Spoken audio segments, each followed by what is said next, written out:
teman-teman. Kami dari kelompok 5 akan mempresentasikan hasil dari materi kami. Namun sebelum itu, kami akan memperkenalkan diri. Dimulai dari presenter pertama. Perkenalkan, nama saya Beatrice Sultana dengan NIM 71-2025-096. Saya presentator kedua. Perkenalkan, nama saya Anton Andresian Chandra dengan NIM 71-2025-059. Saya presentator ketiga. Nama saya Kesia Tedamba dengan NIM 71-2025-071. Saya presentator keempat dengan nama William Christian Ugu, NIM 71-2025-158. Dan saya presenter kelima dengan nama Anugrah Firlito Agung dengan NIM 1-2025-017. Saya presenter ke-6 dengan nama Widi Atika Masai NIM 71-2025-036. Selamat menyaksikan.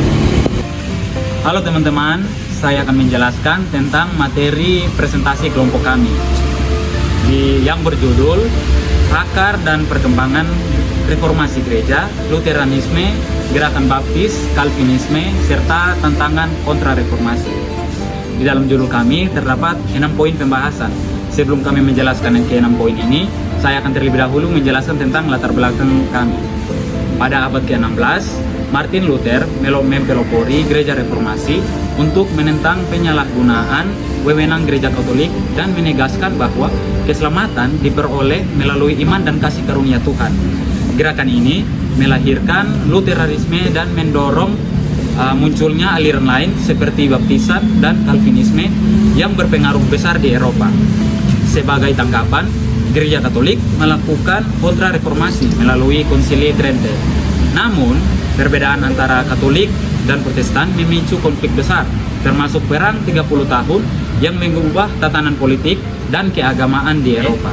Masuk ke poin yang pertama, yaitu ada Lutheranisme mendapat kedudukan yang tepat. Sejarah perkembangan Lutheranisme di Eropa, terutama di Jerman, sejak penetapannya pada tahun 1530. Ajaran Lutheranisme memperoleh pengakuan resmi melalui pengakuan Augsburg, meskipun prosesnya dikompromi serta tekanan dari Kaisar Karel V. Situasi tersebut mendorong terbentuknya aliansi militer seperti Persekutuan Smalkander. Pertentangan antara Katolik dan Protestan kemudian memuncak dalam Augsburg pada tahun 1555 yang secara resmi mengakui keberadaan Lutheranisme di Kekaisaran Romawi Suci. Meskipun demikian, perdamaian ini membatasi kebebasan beragama melalui prinsip cuius regio, eius religio, yang membuat gereja Lutheranisme bergantung pada kekuasaan politik masing-masing di wilayah. Dan penyebaran Lutheranisme ke kawasan Skandinavia di Baltik, di mana ia berkembang menjadi gereja negara yang bersifat konservatif. Oke teman-teman, jadi teman-teman tadi sudah mendengarkan penjelasan dari teman kita Rio, yaitu membahas tentang poin yang pertama tentang kedudukan Lutheranisme yang tepat. Nah, saat ini saya akan melanjutkan penjelasan poin yang kedua, yaitu tentang golongan orang baptis. Golongan orang baptis atau Anabaptis ini muncul pada tahun 1520 pada masa reformasi gereja yang dipimpin oleh tokoh seperti Martin Luther dan Zwingli. Anabaptis ini berarti membaptis kembali karena pada saat itu mereka menolak baptisan bayi dan percaya bahwa baptisan itu hanya boleh dilakukan atau diberikan kepada orang-orang yang sudah bisa menentukan pilihannya. Kemudian kelompok baptis ini pada awalnya sering dianggap sebagai kelompok yang fanatik karena sebagian dari mereka ini terlibat dalam pemberontakan dan penafsiran yang radikal. Mereka memandang bahwa kekudusan bukanlah pemberian dari Tuhan semata, tetapi sesuatu yang harus diusahakan oleh setiap orang yang percaya melalui hidup yang benar dan taat. Karena itu, mereka menolak gereja rakyat dan baptisan anak kecil. Keyakinan ini membuat mereka mengalami banyak penganiayaan. Banyak yang ditangkap, dipenjara, bahkan dihukum mati. Namun keberanian mereka ini dalam mempertahankan iman mereka membuat sebagian rakyat pada waktu itu mengakui atau menghormati mereka sebagai orang Kristen yang sungguh-sungguh. Gerakan baptis ini kemudian berkembang pada tahun 1530 melalui seorang tokoh yang bernama Melchior Hoffman. Nah, teman-teman, kemudian gerakan baptis ini berkembang lagi sekitar pada tahun 1530 melalui seorang tokoh bernama Melchior Hoffman. Dia menambahkan pengajaran bahwa kedatangan Yesus sudah sangat dekat dan bahwa kota Strasbourg akan menjadi Yerusalem baru. Kemudian tokoh lain yang bernama Jean Matis mengajarkan bahwa orang percaya harus segera membangun kerajaan Allah di dunia.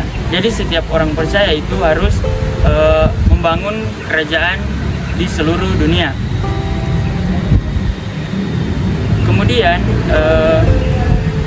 kelompok ini bahkan sempat menguasai kota Münster dan mencoba menerapkan sistem kehidupan seperti komune yang hidup bersama dan membagi semua harta. Namun pemerintahan ini akhirnya dihancurkan oleh pasukan Katolik.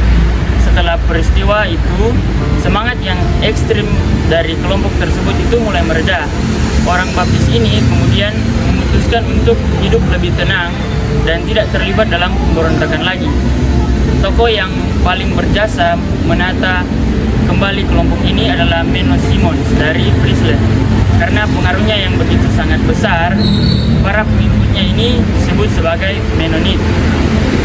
Mereka dikenal sebagai orang yang hidup sederhana, bekerja keras, disiplin, dan biasanya itu mereka tinggal di tempat-tempat yang terpencil.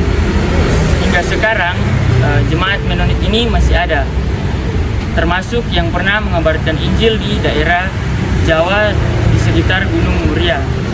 Pada abad ke-17, gerakan baptis berkembang lebih besar lagi, terutama di Inggris dan di Amerika Utara, dan menjadi cikal bakal gereja baptis seperti yang kita kenal sekarang ini.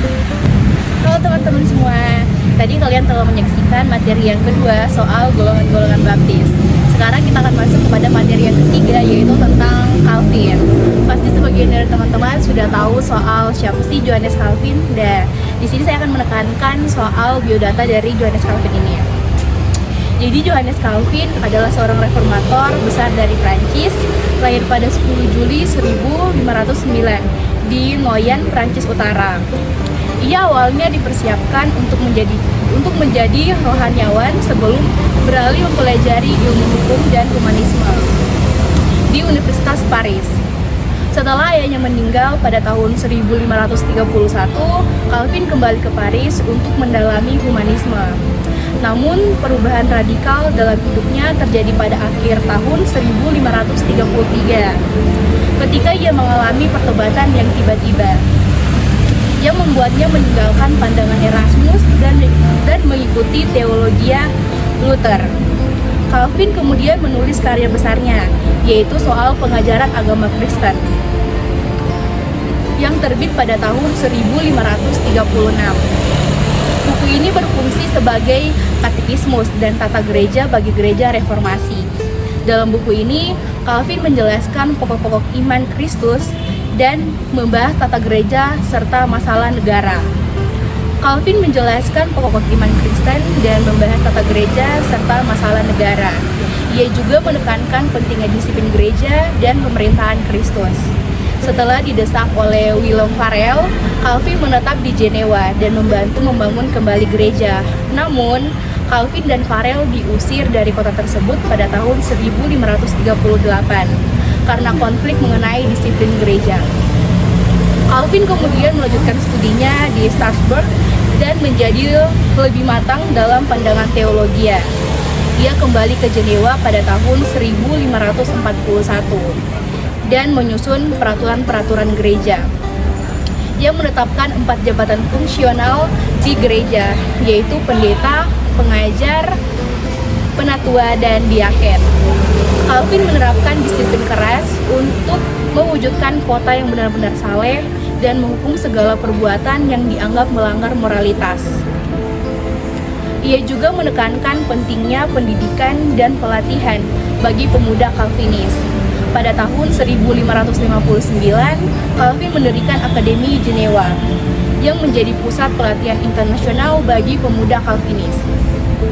Akademi ini dipimpin oleh Theodorus Beza, seorang teolog yang terkenal. Akademi Jenewa menjadi model bagi sekolah-sekolah Calvinis lainnya di Eropa. Calvin juga menekankan pentingnya pemerintahan Kristus dalam gereja, yang berarti bahwa Kristus adalah kepala gereja dan pemerintahan gereja harus tunduk pada firman-Nya. Setelah itu, Calvin meninggal dunia pada 27 Mei 1564. Dan secara keseluruhan, Johannes Calvin adalah seorang reformator besar yang memiliki pengaruh besar dalam perkembangan sejarah Kristen. Ia menekankan pentingnya disiplin gereja, pemerintahan Kristus, dan pendidikan pemuda Calvinis. Teman, sekarang kita masuk dalam poin yang keempat, yaitu Calvinisme atau teologi Calvin. Kepercayaan Calvin dan Luther tidak lain bahwa pembenaran orang berdosa oleh karena Yesus Kristus hanyalah oleh iman saja. Calvin sangat menghormati Luther sebagai gurunya. Bagi Calvin, Luther adalah seorang pembaru gereja yang lebih tinggi dari Zwingli. Tetapi di pihak lain, bahwa Calvin lebih mendekati Zwingli dalam mengutamakan ajaran predestinasi. Kita percaya atau tidak, takdir sudah ditentukan oleh Allah sejak kekal. Nah, teman-teman, berbeda dengan Luther yang menjadikan pembenaran oleh iman sebagai pusat teologinya. Calvin tidak menjadikan itu sebagai titik awal. Bagi Calvin, pembenaran adalah bagian dari iman kepada Kristus, tetapi fondasi yang menopangnya adalah predestinasi. Inilah yang menjadi inti dari sistem teologi Calvin.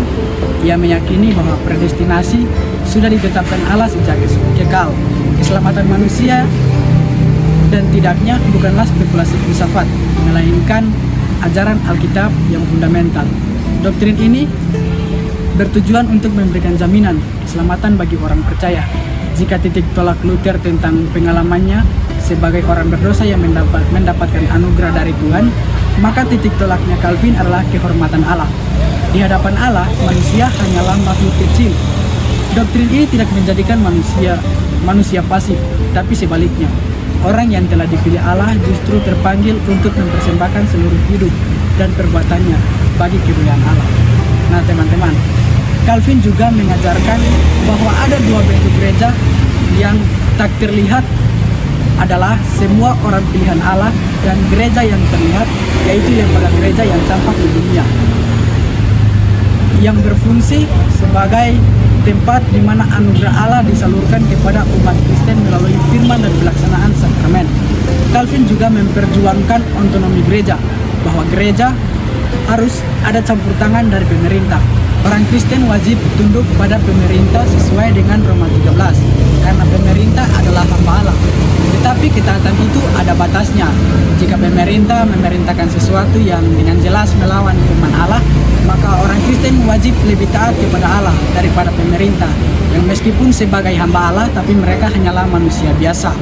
Nah, teman-teman, prinsip inilah yang kemudian menjadi teologis bagi perlawanan Calvin terhadap penguasa yang tiran di negara-negara seperti Prancis dan Belanda. Nah, teman-teman, kemudian terjadi perdebatan sengit tentang perjamuan kudus antara Calvin, Zwingli dan Luther. Calvin mengambil posisi di tengah di antara mereka. Calvin menolak pandangan Zwingli yang menganggap perjamuan hanya sebagai simbol dan peringatan, dan pandangan Luther bahwa Kristus hadir secara fisik di dalam perjamuan kudus. Di dalam ajaran Calvin, ia menegaskan bahwa Kristus hadir secara rohani. Saat orang percaya dan menerima elemen dengan iman, maka Roh Kudus akan menyatukan mereka secara spiritual dengan Kristus yang ada di sorga, sehingga mereka benar-benar menerima manfaat dari tubuh dan darah Yesus. Halo teman-teman, kita akan masuk pada poin yang kelima, yaitu timbulnya kontrareformasi. Jadi Gereja Katolik Roma menanggapi gerakan reformasi yang muncul pada abad ke-16. Mulai gerakan besar yang disebut kontra-reformasi. Jadi yang dimulai oleh Martin Luther, Calvin dan tokoh-tokoh lainnya membuat banyak wilayah Eropa meninggalkan otoritas paus untuk mempertahankan pengaruh dan memperbaiki keadaan gereja. Pihak Katolik melakukan pembaruan dari dalam. Salah satunya, langkah yang penting dalam gerakan ini adalah Concili Trente pada tahun 1545 sampai 1563 yang menetapkan kembali ajaran-ajaran Katolik secara tegas seperti otoritas Alkitab dan tradisi, 7 sakramen, serta penegasan tentang keselamatan melalui iman dan perbuatan. Selain itu, muncul juga Ordo Yesuit atau yang disebut dengan Serikat Yesus yang didirikan oleh Ignatius Loyola yang berperan besar dalam pendidikan, misi, dan pembelaan iman Katolik. Para Yesuit reformasi juga menekankan pembaruan moral, rohani, dan kalangan iman di biarawan serta memperkuat disiplin gereja. Paus kembali memperkuat kekuasaannya dan inkuisisi digunakan untuk menindak ajaran yang dianggap sesat. Meski bersifat mempertahankan tradisi lama, gerakan ini juga memperbaikan internal yang membuat gereja Katolik lebih teratur dan disiplin. Oke teman-teman, di sini kita akan masuk pada poin yang terakhir, yaitu pergumulan politik. Setelah reformasi, Eropa mengalami ketegangan politik dan agama antara Katolik dan Protestan yang berpuncak pada perang 30 tahun, yaitu pada tahun 1618 hingga pada tahun 1648. Perang ini kemudian menyebabkan kerusakan besar dan kesadaran bahwa pemaksaan agama hanya menimbulkan kehancuran. Hal ini kemudian melahirkan gagasan tentang kebebasan beragama dan pemisahan gereja dan negara. Perdamaian Westphalen pada tahun 1648 menandai akhir dari perang 30 tahun dan menjadi titik balik penting dalam sejarah Eropa. Jadi perjanjian ini mengakui keberadaan aliran Kristen yang berbeda dan memberi hak bagi wilayah untuk menentukan keyakinannya sendiri. Setelah itu, gereja mulai mengurangi ketergantungan pada kekuasaan politik dan berfokus pada perannya sebagai pemimpin rohani dan moral, bukan alat untuk kekuasaan negara. Kritis dari kami yaitu secara keseluruhan dari materi ini menunjukkan bahwa reformasi gereja merupakan peristiwa besar dan tidak hanya menyangkut pembaruan iman, tetapi juga mengubah struktur sosial dan politik Eropa. Berbagai cabang Protestan muncul dan gereja Katolik melakukan pembaharuan. Hubungan gereja dan negara sangat menentukan keberhasilan gerakan tersebut. Buku ini menyajikan kemampuan keseimbangan dan histori tentang reformasi sebagai proses perubahan besar dalam sejarah masyarakat Barat. Jadi kesimpulannya, reformasi gereja melahirkan aliran-aliran seperti Lutheranisme, Calvinisme, dan Baptis yang kembali pada ajaran Alkitab dan menolak penyimpangan gereja Katolik. Masing-masing gerakan memiliki penekanan teologis unik. Sementara itu, konteks reformasi menjadi respon gereja Katolik untuk pembaharuan dan mempertahankan otoritas. Sementara gerakan ini memperkaya teologi dan membuat kekristenan modern beradaptasi dengan perubahan zaman. Itulah hasil dari presentasi kami. Sekian dan terima kasih. Saya See you!